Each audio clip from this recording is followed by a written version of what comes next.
Welcome back to The Muster Point, the podcast where we unpack the chaos, call out the crap, and occasionally wonder how we made it through service without being sectioned.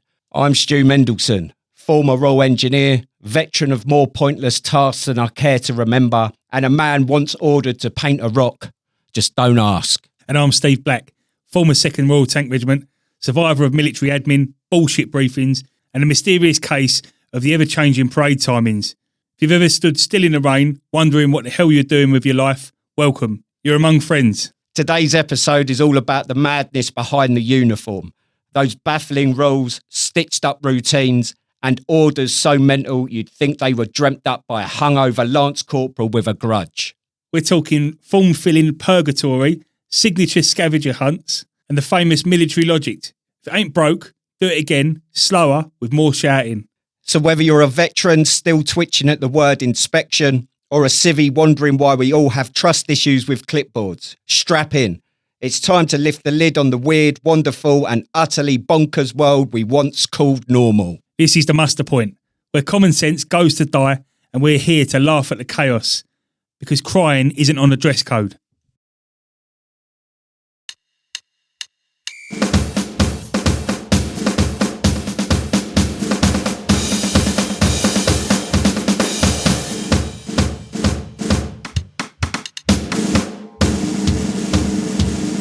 Welcome back, Steve. Hello, it's been a while.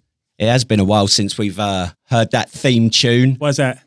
Because I've been a poorly boy and I... Weak engineer. I'll tell you what, for 3 days last week, I didn't get out of bed and I called in sick to work. I didn't see my therapist. It all went a bit wrong. And if you go around my house now, so we've got sick children, my missus is sick. It's like a den of disgustingness. Weakness. But yeah. Did you have an illness like what Mick would say, it would kill 1,000 tankies? It'd kill 1,000 Micks. But no, it was horrendous, and you could probably tell that I've been working on the sex lines this weekend trying to make up for it, so my voice is a bit husky. Yeah, I like it. But what about you, Steve? I hear the man that doesn't have hangovers had a hangover this weekend. I did. Come on, tell us about it. Where you been? I've been to Weymouth. Pride weekend. No, joke. Do they have a Pride weekend in Weymouth? I'm sure they do. Yeah, I bet they do. Yeah. Yeah. There was a gay bar called The Closet, actually. Oh, yeah. I popped in. Yeah, and then popped back out. Yeah, again. I was walking funny on the way out. Did you go in there on your own? Yeah, I did, yeah. I thought right out. So why was you down in Weymouth? Who was you down there Tank with? Regiment reunion. Oh, yeah. Unofficial sort of reunion. Yeah. Bet that was disgusting, wasn't it? There were some creatures. Yeah. Some disgusting, filthy, disgusting creatures. Yeah. How many of you was there? I think there was about 40 people. Yeah. It was a good turn. And maybe a few more. It was a Friday, Saturday night. I only went for the Saturday night. Why is that? Because I'm weak. But I'll turn up Saturday and like the blokes from the day before were just disgusting. Were they? It was one lad, Slokes. He's a creature. Yeah. Like, well, did you have to bed down with them, did you? No, I had my own room. I've got a hotel of my own, thank God. Of course, fucking posho. I know, yeah. But Where were they staying then? the caravan. Oh, what a nice one. No, like, all right, one on a Haven caravan site. It was all right. But I went round there on a Sunday morning and Slokes, fucking hell. He sat there in his pants, picking his arse, scratching he's sat there pulling his balls out, playing with them, scratching his arse, and then smelling his fingers, going, "Cool, fucking hell." People are going to him, Slokes, go and have a shower. You're disgusting. He's like, no, I don't need to. I've got 72-hour shower. I've got 72-hour deodorant. Yeah. So he didn't have a shower for 3 days. Oh, bless him. Has he got a missus, has he? Yes, yeah. Poor cow. Fuck, I bet she was glad to get rid of him for a probably, weekend. yeah. But I think he's disinfected himself now. Yeah. Back at work. So, yeah. Any stories from the night or night out from the weekend? Any good banter? Loads of good banter. All the usual shit. I don't remember too much. Oh, yeah. A few of the lads said they're going to send me some funny stories and that. So, nice. Yeah. All the ones listening to the podcast said they enjoy it. Happy days. Good feedback then. Yeah. Nothing but good feedback. It's weird. Happy days. We had some fun. Me and my mate Cheats, because my mate Cheats lives halfway between here and Weymouth. So I drove to his house and then we drove together and we just laughed the whole way. Yeah. There was a bloke who was reminiscing about stupid things. And, I don't know, you just talk bollocks, didn't you? Yeah. When we was in Fallinbostel, the cookhouse, there was this geezer called, we used to call him Keith. Keith. Because he had really bad teeth. Keith the teeth. And he was a civvy. And when Pay As You Dine come in, you get like a core meal and you could have like a bowl of soup, and then a certain amount of food, Yeah. and then either a slice of bread or a yogurt. So we'd all get a slice of bread instead of yogurt, but Keith always give you a free yogurt. Oh, good old Keith. Yeah, you go up there and he'd go, "You not having a yogurt with that?" He sounded a little bit. Where was he from? He sounded like what's his name, Tony Blackburn. Yeah, and he'd give you a free yogurt, and then he went on holiday, and we was all a different woman took over, and we was going, "Do we get a yogurt?" Keith gives us a yogurt. Yeah. Who's Keith? Like, the bloke normally goes, "That's Trevor." And, they called him Keith, and but yeah, so we got him in trouble. Yeah. Did he come back? Did he? No, I think they sent him a Mendelson. Excellent. Good on you, Keith. But yeah, like I say, we're just laughing, stupid stories like that. Was it like you hadn't been away? Yeah, it is. Yeah. Some of the blokes I haven't seen since I was in the army. Yeah. 15 years ago. Some longer than that. Yeah. So, yeah. That's good. Was Bottle down there or any of the other lads? He bottled it. Fucking wanker. Yeah. Saving for a wedding, isn't he? Yeah. What about, you said that there were some new blokes. Yeah, some new lads. I didn't know they'd joined up after I got out. Yeah. I've been out 15 years now. What were you like? Giving them the old Nick treatment, were you? I refused to talk to them. Yeah, till they had your scrotum in your mouth. Exactly. Yeah. And then once they'd done that, I was all right with them. Oh, yeah. No, I had someone bought me a pint of vodka Red Bull. Okay. And it took me back about 20 years. Yeah. Dancing in a nightclub. Yeah. Walking out a nightclub when the sun's shining. What was that drink that you had? You mentioned the other week about, was it some Matlow give it to you at a wedding? Oh, a teleporter. A teleporter. Yeah, that was just a fucking lot of top shelf, basically. Yeah. But this one teleported you back in time, did it? Made you feel like a young Steve. Did, yeah. Because you said to me that you couldn't get a taxi for life, love nor money Sunday in Weymouth morning, on a Sunday. Sunday morning. I got up nice and early Sunday morning. Yeah. Shower and that, and I checked out by 8 o'clock in the morning. Yeah. I got it Sunday, nothing's open. Yeah. So I walked around for a couple of hours, found Wetherspoons is open, so I had a breakfast, and then I had to walk to the caravan site, which was a few miles away. So Yeah. With your bag of goodies. I bought them all a bag of Lucozade and like what do you call it, like a junk food, hangover food, Comfort food, yeah. armies and all that sort of shit, meat stuff, heavily processed stuff that you crave. So Weymouth is still a good night out. Would you recommend it? Well, we'd say that I only went to one pub. But, Oh, did you? yeah. Okay. But we went to Wetherspoons, which is just Wetherspoons. Yeah. So Sunday morning at 9 o'clock in the morning, I was having breakfast and a pint of orange juice, and there's about 20 people in there drinking. Oh, 9 o'clock in the morning. Horrible bastards. Yeah, good lads. Yeah. But no, yeah. Other than that, I only went to one pub. This pub, it's called the Admiral Hardy. Yeah, they put on like a nice spread. Oh, did they? Like, sausages and vol au vents and onion rings. It was like a trip back in time with some vol au vents and that. Yeah. And we went from there. We got a cab down to the seafront. We got to this nightclub, and it was too loud for me. Was it? Yeah, I couldn't. That's another thing. Everyone's deaf. Yeah, the amount of blokes who've got hearing aids now. Yeah. But they're all going for their military hearing loss claim, aren't they? Everyone's deaf. So I got to this nightclub, and I thought, I'm not going to enjoy myself in here. Yeah. It's too loud. So it was right near my hotel, so I just I went to bed. Yeah. That was about, I don't know, 11 o'clock, half 11. Bloody hell. Went all the way down there for an 11 o'clock knockoff. I've been drinking since midday. All right, okay. So, yeah. Nice. No, it's good weekend. We're sat here in our Union flag waistcoats. Yeah, why's that? Why is it? Well, we've been invited to the, what would you call it? The VE Day concert. The VE Day concert in London. So we thought we'd get some Union flag waistcoats. I've got bow tie as well. I ain't got it on, but you got pervert. Yeah. You've got a bowl. No, a bucket hat. Yeah. Only because I'm bald. Yeah, fair one. Yeah. So we don't know what to expect from that, but we got invited down there. Yeah. So, which is good. Tomorrow at the muster point, you know what's happening, didn't you? We've got our local MP popping in. You reckon he'll turn up? He's got to, hasn't he? Because he's gone a bit quiet on the old emails. He's not responding to me. Well, if we don't, Arthur's going to stab him. Little Arthur Terrier. He's going to rip his head off. But yeah, we got him coming down. And I reached out to... Who did I reach out to? BBC Three Counties Radio. So that's not tomorrow. That's the week after. They're coming down to do some interviews. I think... I've forgotten. I think she wants to interview us. Is that with Andy Collins? I don't know if Andy will be there, but it's Tara Dolby, who was the woman we met. Yeah, she's really nice, yeah. But they're also going to interview. I think we've lined up Bill, because he remembers VE Day firsthand. So he's lined up to talk to Three Counties Radio. So that would be fun. What else has been happening? I know it's been so long, hasn't it? It has been long. We've had a couple of weeks off now, haven't we? We got well ahead of ourselves, and we got all excited. And then it all got blown. It must have been about 2.5 weeks ago we recorded. Yeah. I feel a bit lost, to be fair. Like, what am I doing here? What am I doing here, Steve? Don't know. Oh yeah. What about the football shirts? Oh yeah, we've got a load of signed football shirts. Yeah. So we're going to have some bits. Yeah, we've got a so for the VE Day event that we're hosting down at Stevenage, which is on the 11th of May. Sounds about right. What time? Sunday, the 11th of May at 12 till 3. That sounds good to me. At Fairlands Valley Park. So we're having the VE Day event, and we've got some signed football shirts. I'm looking at one now, which is Barnet. Who? Barnet. Who are they? Is it Barnet? But you went down there and picked it up the other day, didn't you? And you told me a story that you got pulled over by a knife wielding nutcase on the motorway. Yeah, some nutter. I don't know. Pulled out in front of me, and I bibbed him, and it wasn't even an aggressive bib. Yeah. And he started sticking his fingers up and waving what looked like a Stanley knife or something. Oh, right.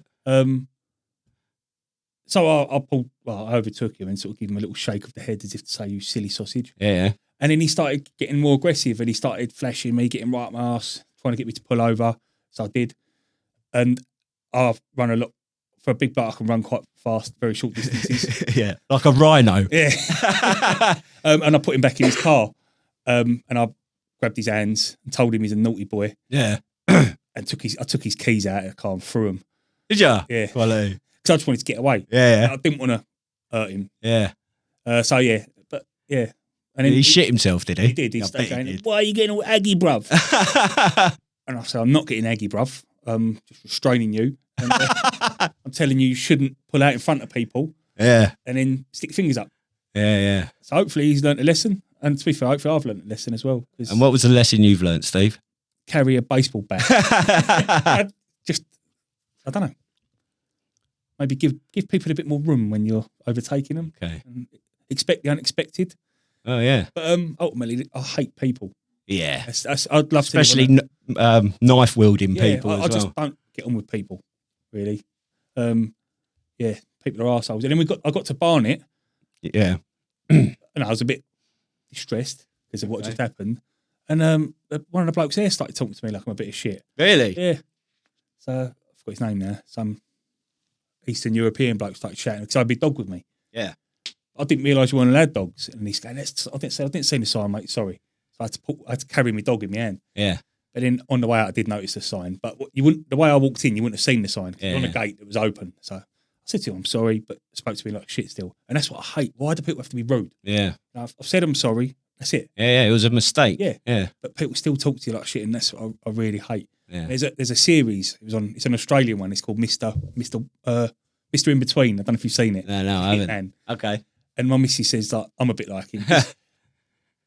He just don't like people. He's like, this bloke's a lunatic. He's a hitman, you know. But yeah. Not saying that's what I'm. But people talk to him like shit. Yeah. And he don't stand for it. Yeah. But this is the thing. He's very polite. He's a very nice man. Having served in the forces, you were spoken to like shit professionally. Yeah. So fucking these civvies don't have a clue, do they? It's like fucking hell. I'll treat people as I would like to be treated. Of course. Even if I don't like someone, I still treat them with respect. Yeah. And it really winds me up when people don't do it back to me. Yeah. But anyway, yeah. So that was fun. Yeah, that was fun. I got the shirt. You got the shirt. So yeah, we're having a sort of silent auction. We'll promote it on social media. You don't just have to come down to the VE Day celebration, but hopefully we can raise some money for the muster point. Yeah, we've got loads of other shirts, haven't we? Yeah, so what we got? We got Liverpool. Barnet. Oh yeah, so we've got a signed Liverpool shirt, and it's signed by Trent Alexander-Arnold, who potentially is going to Real Madrid in the summer. I heard he was going to Stevenage. Oh yeah, that was the rumour, wasn't it? But I think the heat and sunshine and weather in Spain sold it to him. So yeah, the bins are better out there as well, aren't they? Yeah, definitely. Yeah, the bins are terrible here. So, but we have got a signed Stevenage Borough shirt. We've also got some Stevenage Borough tickets for next season. I think what else we got? Wrexham signed shirt, Lincoln City signed shirt, Southend signed shirt. Got loads of them. So keep your eye out on social media, and I'll start plugging them soon, and I'll come up with a strategy of how you can bid on them silently. But that's quite good. Oh, everything's positive, isn't it? Looking forward to the future of the muster point. I do have something else. Obviously, it wouldn't be a muster point with me without me having a moan about something. But I'm interested to know your take on the military covenant. You aware of it? I am. I'm a forces champion or whatever it is, or covenant champion. I've done a course. Okay. All right. So you've done a course. So what is your understanding of the military covenant? They're supposed to support veterans, aren't they? Basically, in the workplace. Like I've done mine. It's my mate Chrissy B signed me up to it. And I was supposed to pay for it. I actually spoke to Mark because my employer isn't part of it for whatever reason. So I spoke to the boss. I said, "Look, can I do this course?" And he said, "Yeah, but we can't pay for it. What you left is you'll pay for it and then claim it back for expenses." So I said, "All right, I'll pay for it." Yeah. Anyway, Chris done it through Kent Police. Okay. He works part of the police force. He's not a pig though. Actually, we're not saying that. Yeah. He's not a police officer. He's not a police officer. He does something else. Yeah. He collects samples out of uranium. Well, what a job. Yeah. He likes it though. Oh yeah, I bet he does. He's got this collection of like curly hairs. But all right, come on, back to the point. What is your understanding of the military covenant? Well, I've done a course, and it was like a armed forces champion or something. It was just a few years ago, and it was just, I don't know, it's a bit of a weird one. It's about supporting veterans a lot more, being there for, and almost, to be fair, I thought it was a bit of a waste of time. Yeah, what I was doing, because it was almost just like pointing in people in the direction of all the charities, all the organisations, being a little bit more. I suppose it's not a waste of time because I was aware of it anyway. Yeah, but it makes people more aware of what's available to veterans, charity wise, support, things like that. Yeah, and I think it links organisations up a little bit more. Okay, but it did feel like it was half-hearted. Yeah, like most of these government things. Yeah. So the military covenant is basically for local authorities, local authority health boards, and it's to ensure that these local bodies pay, and I forget the legal wording for it, but basically they have to have due regard for somebody's service, and that somebody that's served should not be affected when it comes to their decision making. Now, that's it. Like it is fucking vague, and it's not like, so the MOD aren't ruled by it. Like central government isn't ruled by it. So NHS England just seems to be a nice thing to have. Like, you know. Well, yeah, and there's no real accountability, because it's like the law states that you should have due consideration for somebody that's served. But what does that mean? Like, it doesn't mean that a veteran's entitled to a house. It doesn't mean that a veteran's entitled to priority healthcare. In Wales, the other day, they announced that they want to pay ethnic minority teachers £5,000 more. Okay. Why? Yeah. Why should they not get treated? Like, this is why don't they do it to veterans? Yeah, that's a minority. Exactly. It's probably a more. Well, it's an underrepresented group. Yeah. But it's just Why would people get treated differently? Yeah, exactly. But, and so you see things like the Armed Forces Covenant Employers Scheme, and you see on these company websites they can have a bronze standard, silver standard, or gold standard, but there's no legal requirement for companies to sign up to this. There's no. It's pretty vague, actually, what these different standards mean. It's a case of yes, we support the armed forces if they want to join the reserve. Yes, we promote veterans, but in reality, they don't. There's no accountability. They don't have to. They could pledge the world, and they don't have to. Nobody checks it. Yeah. For instance, like my company, they're not signed up to it, but to be fair, they support me just as much as anyone else. Like, if you need the support, it's their sort of thing. Don't worry, it's not great, because I did approach them about something and then it wasn't suitable. Yeah. But, I don't really get it. But it's things like, so I mentioned a few weeks ago now about Southern Gas Networks, how you go on their website, they promote themselves. I think they got a picture with one of the royals saying, yeah, we've got gold standard of this employee recognition scheme for the Armed Forces Covenant. And we were contacted by a guy down that way, down in Kent, called Dave Hook. He's said that I can use his name. So he's now applied for 10 different jobs with Southern Gas Networks. He hasn't had an interview. He hasn't been acknowledged. He hasn't had any feedback, right? Now, I mentioned when we last spoke about this that I'd put it on LinkedIn and I'd emailed the company, and I had a pretty rapid response from a recruitment manager within Southern Gas Networks called Lucy. I can't remember her surname, luckily, because I would be saying it, who said she was going to get in contact with Dave. Turns out she still hasn't. So I messaged her on LinkedIn. She's on holiday and she will get back to him. But this is the bloke who applied for a job, got ignored or got rejected. So he applied with the same CV, but with his wife's name. Yeah. Got an interview. Yeah, so that's what we originally, he came to us about, or mentioned to us.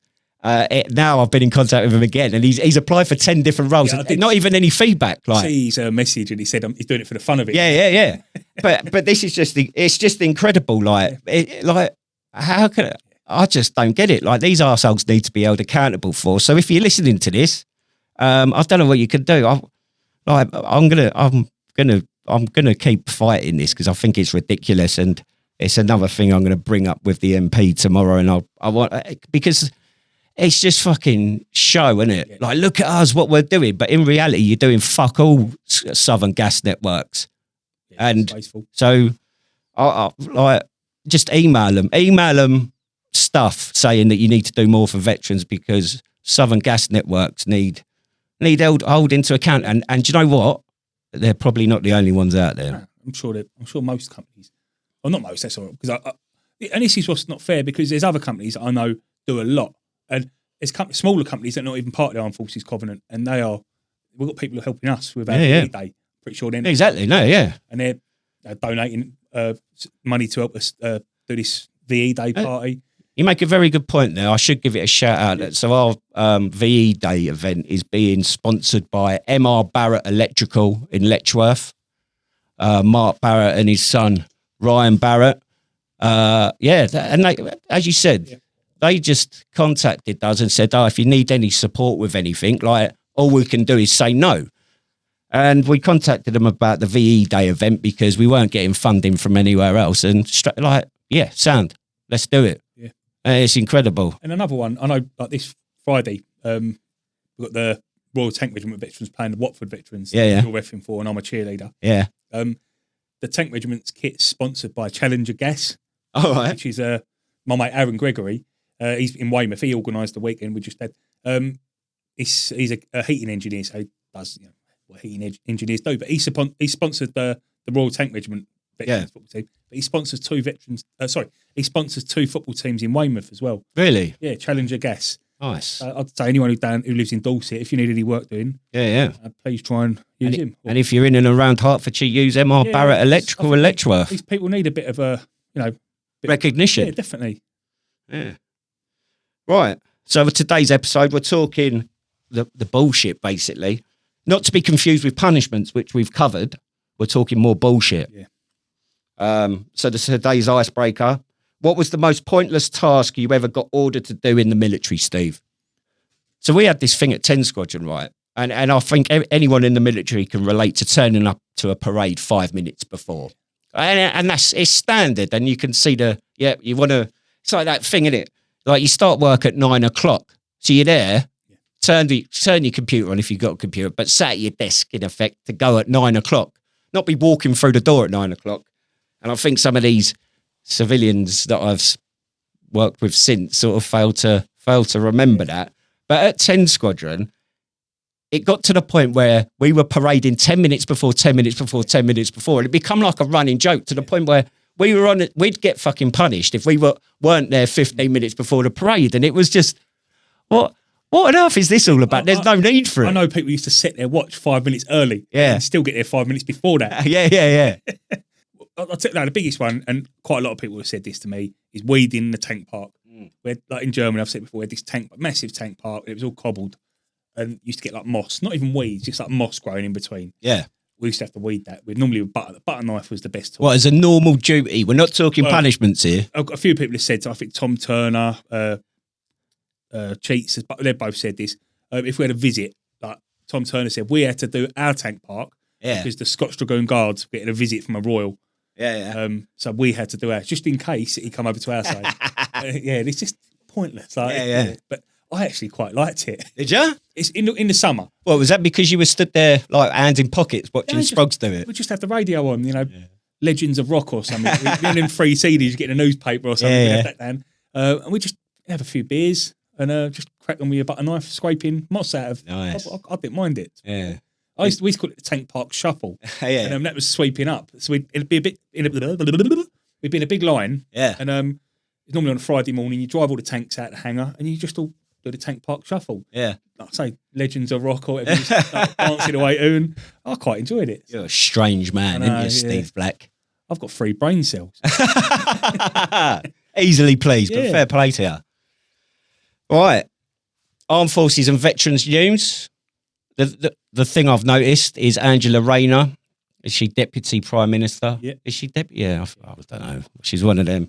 She's put the army on standby, or called the army into Birmingham to clear up the bins. Because obviously the bin men are on strike up there, and it's like a bloody third world country, isn't it? There's like black bags everywhere, rats infested, and it's the old duty. I know. Let's bring the old army in, shall we? If in doubt. Yeah, it's not fair, is it? But But then they did get a 6% pay rise last year, so yeah. more than I ever got when I was in the army. Well, that's a thing, isn't it? But it's that thing. It pisses me off because it's like, I think, like, you serve in the army and you do your bit, and you would do it, wouldn't you? Like if you're ordered to go and do that, you do it, and you do it to the best of your ability. And then, obviously the lack, it's like, the armed forces, veterans, and all that. We always seem to be like an afterthought, unless there's some bin. Oh yes, like the bins need doing. It's demoralising. Yeah, it's just they're using them as a weapon against the unions as well, because exactly, bin men going on strike. You know, they haven't been paid. You've got to remember that. They've all got rent, mortgages, whatever they pay for. And it's coming up to summer, so all the summer holidays and they're not getting paid. Yeah, because they just want to pay. I don't know. Actually, I don't even know what the terms, but I'd imagine it's pay. Yeah, of course. And when the politicians all get a pay rise, and when I've seen them all getting questioned, why can't you give it back? And we can't give it back because it's too much paperwork to give our pay rise back. Yeah, and I don't know. They didn't get a massive pay rise, but they still got a decent pay rise. Yeah, and so I say I'm in support of them. I don't live in Birmingham. Oh, no. If it was me, I'd be burning my rubbish. I'd go over the park and have a bonfire every night. Yeah. And I'd encourage. No, I wouldn't encourage it. But that's what I would do. Yeah. But because they're saying there's rats the size of cats. Fuck me, yeah. Apparently rats is. give birth every 2 weeks, apparently. And they grow as big as they grow. They can just keep growing with it, within reason. Yeah. But if there's food there, they will just keep eating and getting bigger and bigger. Yeah. But if in doubt, bring the army in. Yeah, exactly. No, it's not what army, not what the army are there for. That's not my. I remember back in. I don't think it's happened recently, but I certainly remember back in the day, with the firefighter strikes and the British Army getting called in, and most of them were on green goddesses, weren't they? Yeah. And I think my brother-in-law, he was a Royal Marines bandsman, and he got put on one of these green goddesses to stand in, and he was down in a place called St Paul's in Bristol, which is meant to be like, put it this way, there's car fires every other day and that, and you just think, like, because those green goddesses were like terrible, weren't they? And like they had all the fireman's kit from like the 1970s, like the big sort of itchy and scratchy jackets and that, and I just think again it's that thing of the government just like, oh, I know what we'll do. If in doubt, like, fuck these trade unions, fuck the bin men, we'll get the army in. I wonder where they stand now, because when we was in the army, there was no health and safety. The army wasn't under health and safety executive, was it? It was obviously, there was still risk assessments done with things, but they wasn't held accountable by the health and safety like civilians. But now I think they are. You reckon? I'm sure health and safety has got more involved. See, I remember going, and I've mentioned it before, when we went to strip out that heli landing pad in the Falklands, and we were like, you imagine it's like the big metal container with pipes and that, and then all this. And there was no scaffolding. It was like sort of just rip it down with safety in mind. But I remember there was this one pipe and that, and I can't remember why.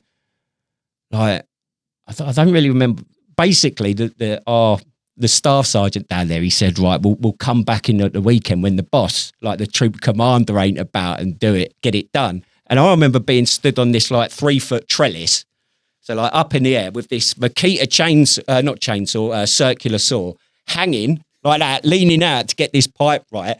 and it's gone through this pipe, and as it's gone through this pipe, this aviation fuel's just gone psh, over my face, and I've like looked at this staff sergeant, and he's gone, "Don't worry, if it's going to go, it'll go up the pipe and that." And I'm like, "Yeah, Sam, mate, Sam, let's get it done." But hey, I'm still here to tell the tale.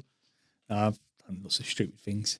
I know when I was in Iraq on Warriors, we had all the extra armour. Yeah. To do any work on the tracks or change the wheels, it was just a lot of hard work. So we used to put legs where legs shouldn't go. Move they had to lift the tracks over, and that. I nearly broke my ankle once. My foot buckled over on itself. Yeah. And everyone, the boss was our officer was there. He just went, "I haven't seen nothing." Walked off. Well, that's the thing. I think all the health and safety was on the like the officer in command or whatever. He just walked off. He went, "I'm having nothing to do with this," and he left me there with my foot like mangled. And so, cheers, sir. Yeah, but I think I said, "Go on, you go away. You're getting the shit for this." So so all the lads come in and they got the track off my ankle, and I was all right. Yeah. I don't know why my leg was like my ankle was. Well, you said walking back up the hill to the campsite at the weekend. Didn't you say you've got arthritis in your ankle? Yeah, could be something to do with that, mate. Possibly, yeah. Well, yeah, because a couple of years ago I fell out of a machine at work and I snapped a ligament in my ankle. Yeah, and I reckon that started the arthritis now. So now I really suffer with it. Oh, bless you. Yeah, that's why I don't like running. Oh, yeah. Who does? Pervert. All right, you got any other news? The Tank Museum in Dorset has opened a Russia-Ukraine war exhibition. Okay. When I went down there a few weeks ago, it was they was getting ready for it, and the bloke said it's really impressive. Yeah. Because I was looking for the Challenger 2 in the museum, and they've got one, but it's not a proper Challenger 2. It's like must be like a prototype. Saying there's things on it that are not how I remember it. If you know what I mean. Yeah. But I know like a lot of the ones like Bovington Camp, there's a Challenger 2 on the front gate there. Yeah. But I say it's not a proper Challenger 2. There's a lot of different things. Can't give you an example because I can't remember now. But yeah, they had prototypes and stuff like that. So it must be one of them. But he said they've got a proper one in there, and they've got a lot of stuff from the Russia-Ukraine war. Nice. Anyone, especially like this time of year in the summer, people going down to Weymouth, Bournemouth. Yeah. Have a look. The RAF women's team beat the Army 4-3 to claim their 5th consecutive inter-service title. Nice. You love the old sports results. So yeah, I think the Army women need to really sort of get their act together. Yeah, because they keep losing. I saw. I did see the Royal Engineers football team are into the final of some football thing. The FA Cup, is it? Yeah. Not again, done it. Yeah. There's another thing. There's been a lot of discussions whether the UK and France could protect Europe because they're the only countries in Europe with nuclear weapons. Yeah, and it's quite worrying, isn't it? And when you look at the facts, like the UK have only got one submarine on operations at a time. Yeah, that is it. With America, they've got a few more. Quite a few more. And France are the same. I think they've got one nuclear sub that's on operation. Yeah. They've also got the planes. They've got nuclear bombs and missiles. Okay. So they can launch them by a plane. Yeah. But it's if that nuclear sub got compromised over, that's NATO. Well, if America pulled out of NATO, it's quite a. Well, I've got somebody I know works down at Devonport Dock where they the story I know is one of our nuclear subs is out on patrol. One of them is in Devonport being refitted, and possibly 2 are up at Faz Lane, or one's I don't know. But apparently, maybe the other year, like the UK was sort of days away from failing on its commitment to the NATO patrol treaty or whatever it is for our nuclear submarine, because the one in Devonport Dock, like we didn't have the parts for it or something. But what it does say to me though is this: we are very important in Europe, and I think the EU need to. I think this is a bargaining chip really for this immigration thing and all that. Yeah, why aren't we using it a bit more? You know how important we are to protect. Yeah, Europe. Of course. And I've seen a lot of talk lately about a European force or something. All right. Basically preparing for America not to be there. Yeah. And I just think that's stupid. I get it, these discussions have got to be had. But if America get wind of that, the way Trump is, he'll just go, bollocks to you then. Yeah. You don't want me? I'll pull all my troops out of Europe. Yeah. I'll pull all my... How much money is that going to save America? Yeah. And it's just, I don't know. Well, I don't think he can completely pull out, because it's like the, what is it? The US air bases, Mildenhall and Lakenheath up near us. Like the main reason they're there is because they got the old early warning system for... sort of the nuclear missiles from if Russia deployed them. But Europe, though, I don't think he'd do that to us. Yeah. Because we have got closer ties with America, I think. And his mum was Irish or Scottish. Scottish, So yeah. Hopefully she's still alive. Probably not. No, have you seen how old he He's is? got a golf course, though, so he's not going to want to... Yeah, but the old jocks hate him, don't they? Yeah, but he's going to want to protect that, so... Yeah. But no, I can see him reducing numbers in Europe Yeah. if these comments are being made and these discussions, because it's a bit of an insult, I think, to America. Yeah. Because ultimately, America is NATO. Without America, they are... I know we slate them and that, but they are a world protector. Like the whole Team America thing, what they do, I know, and don't always get it right, but look at the Yugoslav wars and all that. It was Bill Clinton that pretty much stopped it, a lot of that. I know atrocities still happen and that, but it's, I don't know, I'll say. But the European leaders just seem set on war, which I don't like the idea of. No. Because it only ends up one way, really, doesn't it? People dying. Yeah. Yeah. Like young working class men. Yeah. That's who it falls on, doesn't it? All the politicians see dollar signs. But at least they get a medal. Yeah, true. Did you see the that was it. So there was this obviously I think that since the last, God knows how long ago we recorded, but we had April Fool's Day, haven't we? Yeah. And some veteran bloke who's on TikTok, he put on a video about the Veterans Medal being authorised, and some ex 5'9" Commando Royal Engineer who owns a clothes shop down in the West Country fell for it, hook, line and sinker. And I was thinking about, I did look up his number, we should give him a ring. Be like, hey, all right, mate. Oh, God. Any other news?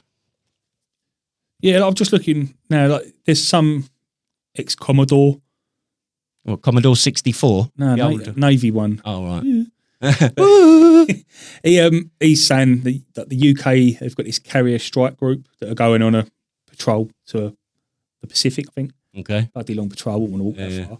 But he's saying it's a decent strike group without the Americans. And it's like, again, why are you saying that? Yeah. We want the Americans. But they'll just be on the piss out there, wouldn't they? Navy. That's a Navy patrol. Yeah, that's what they do, don't they? Fucking scumbags. Bum each other and get pissed. Yeah.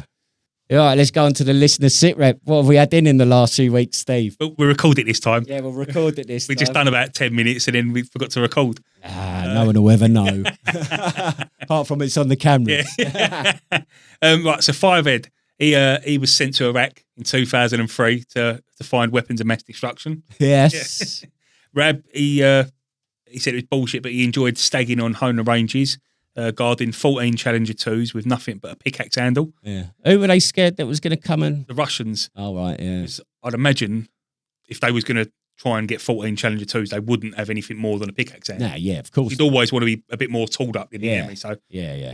It's a nice pickaxe handle. Yeah. I think it had like a metal edge around the top. Of course. So, yeah. So, but he said he enjoyed the nights because he could listen to all the wildlife. Yeah.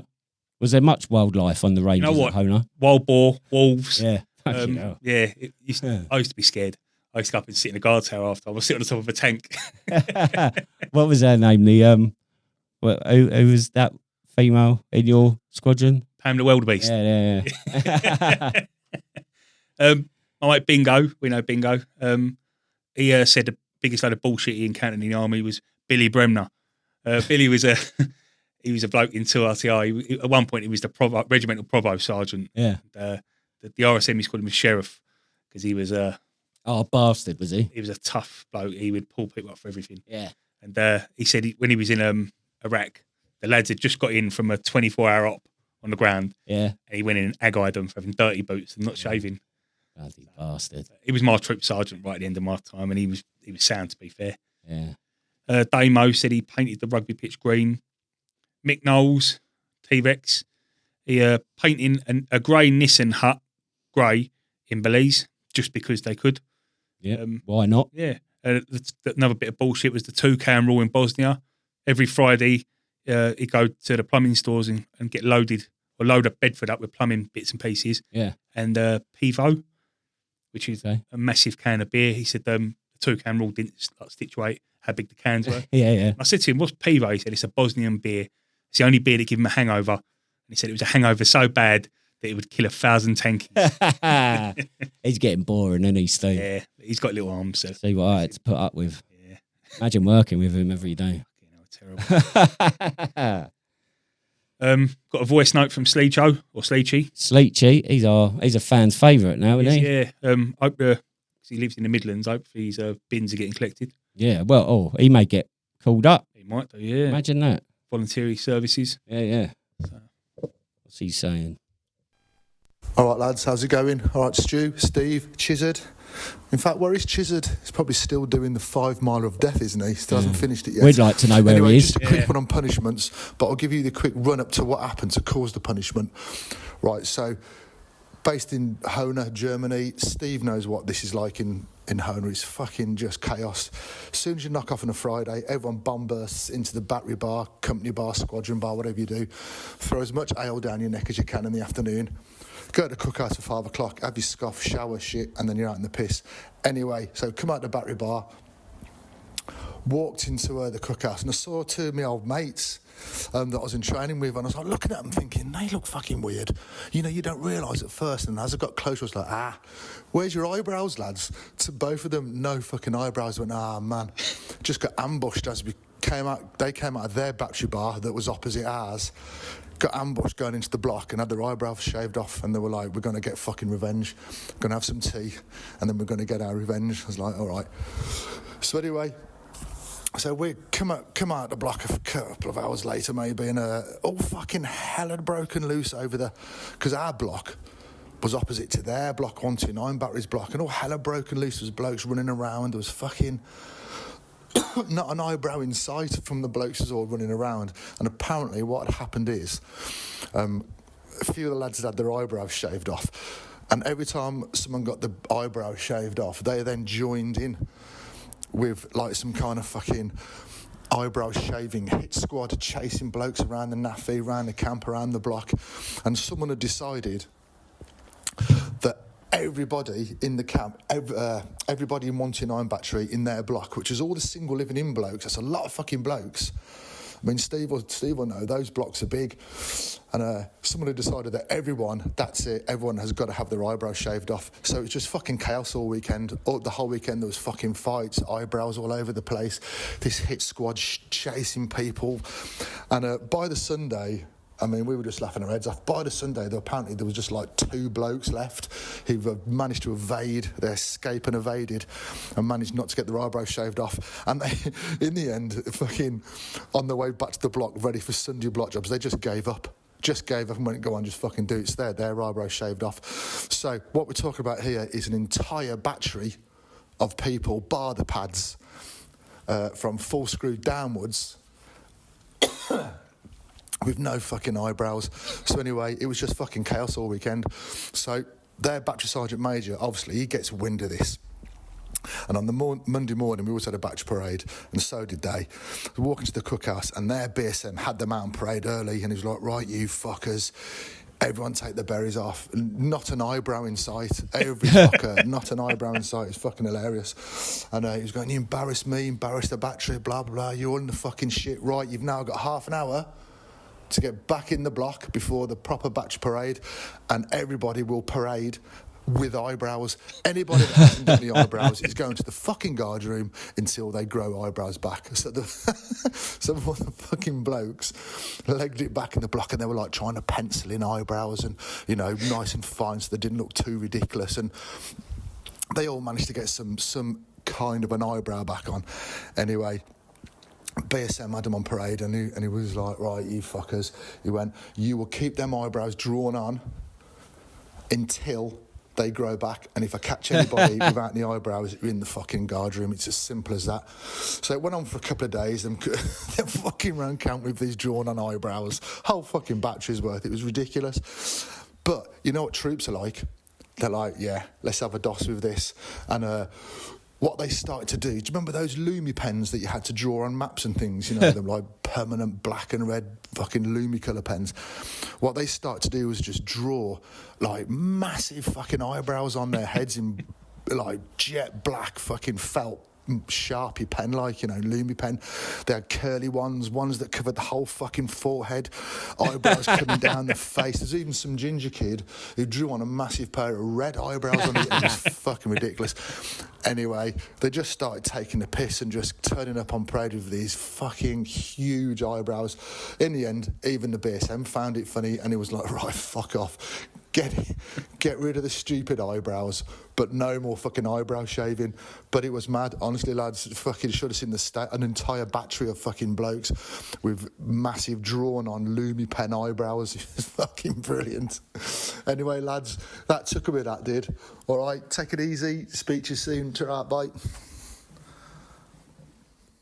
It's funny, that, isn't it? Fucking funny bloke. What? That was the thing, wasn't it? Because you just couldn't fall asleep anywhere on the piss because you were at risk, wouldn't you? I remember I went home after about 3 years, and my mum was like, "Oh my God, you've got eyebrows." For about 3 years, she hadn't seen me with eyebrows. Yeah. There was always one missing, and it was me, my mate Matt Adoc, and my mate Donners. We would always have our eyebrows missing. Yeah. And my mate Jay Cartwright, he was the fucking worst one for What, it. the in-betweeners? No, he's not here no more actually. But he's like Sorry. same name as the in-betweeners here. But he was the fucking worst culprit for it. Yeah. And he lived next door to me at one point, and I remember fucking catching him and I fucking chasing him around the block. But I remember, like, I'd wake up in the morning and I'd make a cup of tea and you'd pour your kettle out and the fucking razor would fall out the kettle. He'd put it out his little trademark. He'd shave your eyebrows off and put it in your kettle. So he's a fucker for it. But he was the champion eyebrow shaver off. Yeah, we had not eyebrows, but did you ever have D-keg? No. Right. So it was like D-keg was where you bloody short pants someone. Do you know what I mean? So if you're on PT parade and you got shorts on, like someone behind you go, D-keg, go! And basically whip down your shorts. And obviously if they weren't tied up, then you'd be stood on parade with, well, in your pants or naked. And like there was a drill. Like, and you had to be on top of your game because my mate Jacko, he'd have you at any opportunity. If he was in the vicinity, you had to be switched on. And all you did, as soon as you were you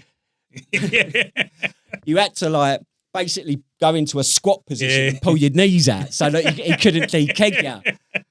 And it was just horrendous. Like, honestly, like especially like after the piss, you're on parade and that in the morning, PT parade, you got those little pesty shorts on and he's behind you. And if you switched off, it'd be like de-keg and it'd be like everyone, you'd turn around, someone stood there like with their cock out, like, oh, God. Oh, Jacko. But yeah, funny. Funny what we've done to each other, wasn't it? Yeah, all good fun. Creasy, who wasn't there this weekend, right? This is disgraceful. I've had a bit of a row with him. All right. Because he wants serious, was it? Yeah, he wants to be an officer. So he didn't want to associate with us lot in Weymouth. So that's why he didn't come. Fucking wanker. That's brutal, that is. Yeah, so I'm not sending him a Christmas card no more. No. Because he's desperate to be an officer. Oh, dear. It sounds like one. Yeah. So, but he said one of the bullshittest things he ever encountered was to take ration packs onto an RAF flight, you've got to take out the matches. So he said like pallets of 24-hour ration packs. Yeah. I had to get people to take the fucking matches out. Yeah. Well, because interestingly, so even on a military flight, you're still governed by civil aviation law.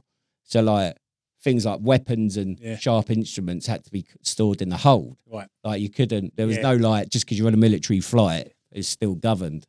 And interestingly about military flights, so I don't know about when you went out on Herrick 10, but for us on Herrick 11, so we went down to Bryce Norton, and we flew from Bryce Norton into Minad, the airbase in the UAE. Yep. And this flight was a chartered flight of Estonian Airways, right? Was there like livestock in there? No. The complete, well, there was livestock, but the air stewardesses, mate, were at like Eastern European stunners. And you got all these blokes going out on a 6-month tour, like, oh my God. Yeah, that was nice. Thank you for that, the MOD. But so the question for this week, or future weeks, if you want to answer this, have a think about it. What was the dumbest rule or task you ever had? What was the dumbest rule or task you ever had to follow in the forces? Have a think about that. Send it in to Steve. What's your email address, Steve? Can you remember after all these weeks? Steve at the musterpoint.org.uk. Well done. He's got that down to a T. Got it written on my hand. Have you? Oh, tattooed as well. tattoo. You've used your tattoo gun, haven't you? Yeah, contact Steve because I'm not interested, to be honest with you. Fair enough. I am, but Mick Knowles has sent me a voice note. Oh, is it? About some bullshit. Is it good? It's Mick Knowles. Oh, God, here we go. Go on then. Hi, Steve. Was he in an air turbine? For your Wind bullshit. tunnel. Back in, Jesus, when was it? 1990, fucking way before you joined up, mate. You're old, Mick. We flew to Belize on a 6-month tour, and we had to fly out in shirt and tie. Not only that, about a year before that, we went to Australia via Seattle, Hawaii, and then on the way back via Singapore and Bahrain. And yes, once again, we had to fly out in a shirt and tie. 24 fucking hours on the flight to Australia. And then 24 hours back, roughly. Yeah, and a white shirt. Fucking minging. Absolutely minging. No washing facilities when we got there. Well, there might have been, but we just went on the piss. So the same kit went on 10 days later when we flew back, and it was like fucking wearing a fucking cardboard shirt. Ugh. Absolutely minging. Take care, mate. You're doing a great job, and I'll speak to you soon. Bye-bye. Cheers for that, Mick. It must be horrible. Yeah, it was. I don't have to go to Alicante after a couple of hours flight yeah. or minging. Why'd you? Well, I've never heard of that. Was it a requirement with shirt and tie?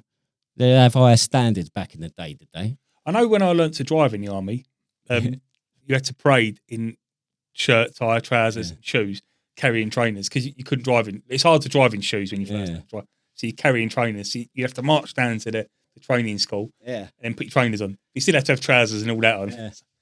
Yeah, strange. I don't really get it. Yeah, but as we said, it's all about bullshit, isn't it? And that is a fucking massive amount of bullshit. Yeah, Matt Doc, he said armour at 5:30 for transport. Yeah, we've got plenty of that, haven't we? Yeah, 20, he got ROPS, and that was painting curbs and HLS, litter picking in Fallinbostel.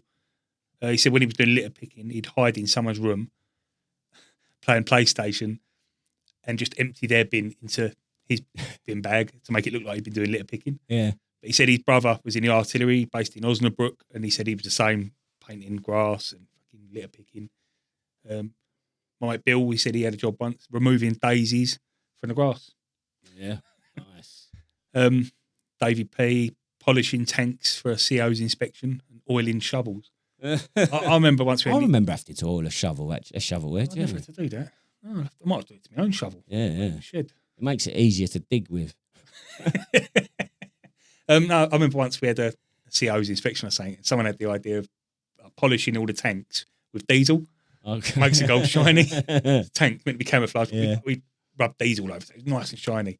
And then I think the troop sergeant got up on the tank and went flying off the side of it. Quality.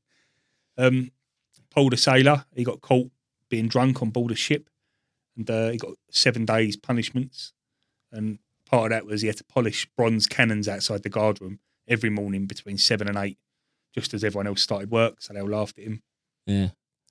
Susie, he said he don't understand why we polish brass that no one can see. You know, like, I don't know about your cat badge, but the tank regiment's cat badge with a brass plate inside of your berry. Especially when I was at Bovington in phase 2, you get beasted if you didn't polish that bit of brass. Yeah. And then behind you, a collar dog. Oh, yeah, the collar dogs. Yeah. Yeah. Dipping them in brasso. Yeah. Craigo, he said he was beasted by the Provo and had to bumper floors, walls and ceilings with one of them old cast iron polishers. I do remember seeing one of them. Yeah. He got jailed by the adjutant for having a speck of dust on the brim of his. He got jailed by the adjutant for having a speck of dust on the brim of his peaked hat on a medal parade rehearsal. He got beasted in the jail for an hour, so he was soaked in sweat, puking up, and hardly able to stand, and then got sent away for a show parade in an hour's time. Quality. And then he got jailed on his birthday in phase 1 because the sergeant major couldn't find anything wrong with his kit, and he got beasted by a horrible para who made him sweep the road with a short-handled brush. But he said on ranges once he saw a Welsh lad got booted in the head for shooting with both his eyes closed. Yeah. And he said to the training staff, like, I don't know whether to laugh or cry, Sarge. And then got another kick in the head for gobbing off. Fair play to him. Fair play. Dan Clark, he and I remember this, painting a fucking tank completely green as the black made it look too aggressive in peacetime. It's a fucking tank. What is peaceful about a fucking tank? I think Dan's a bit bitter about that. Yeah, it sounds it. But it did. Our tanks, like most vehicles, were black and green. Yeah. And because it was too aggressive, we had to paint them all green. Okay. Well, it's a green a friendlier colour. I think so, yeah. Right. 120mm gun sticking out the front of the tank. It's not enough, aggressive. yeah. And my nephew Tommy, during COVID, they was all in Kenya and their flights got delayed, so they had to sleep in the desert, whatever it is out there in the bush, under ponchos for weeks. Yeah. That's a bit shit. Bottle, in phase 1, he farted very loud on parade, and his punishment was to carry a massive heavy rock in a shitty issued black day sack. The rock eventually ripped through the bag and fell on the floor. He then got show paraded by the bloke that made him carry the rock until his new day sack arrived. Yeah. All that for farting. Yeah. Right, moving on to Frontline Focus, Steve. Talking about our own bullshit experiences. Right, things like, what we got? Pointless inspections, standing around for hours, last minute parades. You got anything that you can remember? I've got a few. Do you know what still fills me with sends shivers down my spine? That's having to go to the stores to sign anything out. It was like even when I was a lance jack, like the lance jack in the store, he'd have some sort of superpower over me. Yeah. Like, I'd go in there with fear. Yeah. And like I was lucky I had a little one stripe to protect me from shit. But the sappers used to go in there and I'd be like cowering, like thinking, fucking hell, they're getting it. I found with the storemen, you had the ones who were just arseholes because they were just arseholes. Yeah, like bitter. And then you had the ones who didn't want to be a storeman, they was doing it because they had to. Yeah. And they was all right. But the ones who were arseholes were the ones who'd been in there for donkey's years, like the one I went to prison for. That one. Like, that's all he ever done. The whole time I was in the army, I was in the stores, just arseholes. And I don't know why they was arseholes. I remember when I first got to the regiment, I went to the stores. What's your number? 2516. Nig. Yeah. Sorry, I'm new. Like, you've got to be new at some point. Yeah, exactly. But it was things like you'd obviously, what was it? Your 1157 was what, like your issued That was kit. Yeah, that was all your like your uniform basic stuff. Yeah. And that, yeah. And G1098 was your webbing, Bergens, and all that, wasn't it? Was it? I can't. I think. Was it the other way around? Well, 1157, I thought was all your personal issued stuff. Yeah, so like your uniform, Yeah. boots, helmet. And I thought like your webbing and Bergen come under that, like your DOS bag and all that sort of stuff. I thought that was G1098. And then for us, our G10 was full of like your engineering stores, like your Makita kit, tents, stuff that you didn't get personally issued, as it were. Well, hopefully someone can tell us about that. Yeah, some ex-storeman or current storeman. Be nice. But I just remember. My mate's the RQMS. Oh yeah. So, what's his name? I won't say. Okay.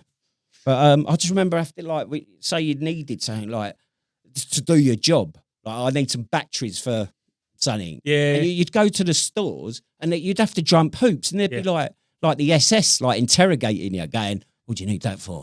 Like, can you sign here?" And like you'd like sign out a pack of batteries, but it wouldn't be. They'd be like, "Oh, you can have these too." It's like, fucking hell, mate. Yeah. Like, I'm trying to do my job here. You go to stores. Can I get this? Stores are for storing. Go issues. Fucking hell, yeah. Stores are for storing. Yeah, I remember that one. Counting bedding, bloody bastard. Blanket counters. Yeah. What else have I? Well, weapon cleaning. Come on. And it was always at on a Friday afternoon when everyone wants to bomb burst, or the weapons haven't been cleaned in 6 months because we haven't used them. So we're going to get them all out and clean them. And it was just a absolute ball ache, wasn't it? Like the entire squadron parading outside the armory, and like you'd get your own rifle, but because the squadron's got like obviously an excess of rifles, you'd have to be cleaning, and it was just a load of bollocks, wasn't it? Like, and I don't know if we used to have this thing where because obviously you're cleaning the carbon off it, aren't you? And technically carbon's a lubricant, so it should in effect help the rifle work. What annoyed me though is you'd have some second lieutenant stood there at the window, inspecting people's rifles. Oh yeah, that really. It's not good. You got a bit of carbon, man. And it'd be like, oh, do you remember your weapon cleaning kit? And what was the flannelette? Wasn't it? Yeah. Oh, has anyone got any flannelette? And like you'd be sharing. Well, you'd always get this because like the Jimpy one was twice the size. It always gets in. Sometimes you wouldn't have the right one, but you just rip it in half, and someone would always get stuck in the barrel. Yeah, they rip it a bit too big, and then got to see the Reeve. God. We had in the tank regiment. We had armourers, but they were called gun fitters. Okay. So I don't know if they've done the same. They've done both roles because the gun we had a gun, probably the same as artillery. There was a gun fitter, all right, instead of an armourer. So they used to get the ump if you got a pull through stuck in the barrel. Give it a pull. They used to have to do this thing with the gun fitter used to go down to the tank park and you have to use ratchet straps to test the recoil of the gun. Okay. So they'd pull the barrel, because it recoils a lot, pull it all in, and then they'd sort of press a button and it'd release the straps, and it's quite impressive to see. Yeah. But how much carbon come out of the barrel of a tank then? To be fair, it wasn't that bad to clean. Did you have to get like a skinny sprog and like chimney sweep push him down? No, we had like staves. We had a pull through. And it was, I'd just crack up when I hear that pull through. Give me a pull through, mate. If someone farted a lot, you need a pull through. But yeah, we'd pull it through, and it never got that dirty. To be fair, you had a thing called the BVA, but it's like the bit at the back end of the gun that seals it. I can't remember. Okay. BVA, OB, I don't know. But anyway, that used to get really shitty. Yeah. But again, it wasn't that bad to clean really. Yeah. It was one big lump with some shims. So it's not like a rifle. You've got loads of little bits. And so it wasn't too bad to clean. Yeah. Do you remember?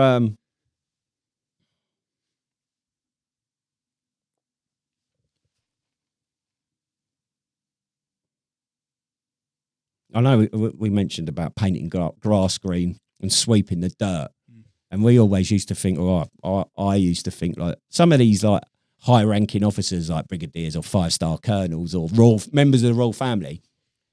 I like no wonder like military accommodation and is in shit state, because when they turned up, everything was pristine. There was no patches of dirt, there was no leaves. I remember leaf collecting. Yeah, it's like that. Oh my god! It's like in the middle of autumn, like with a high wind. It's like what? It's the same where I work now. Like we'll be trying to get £10 million investment to get a new machine or something replaced. Yeah, so let's make it look really nice. And like, why are you doing that? Like, let's polish it till it looks brand new. No, you want it to look like a piece of shit. Like exactly what you're saying. Like you're polishing a turd. Yeah, exactly. And you need it to look like a turd. What was it disguised? Op wide awake, wasn't it? So op wide awake was the drill, which was called in like there's been a terrorist threat or something. Yeah, we're gonna search for stuff, but it was also when it used to like basically litter pick and stuff. Yeah, because it just gets everyone together. Yeah.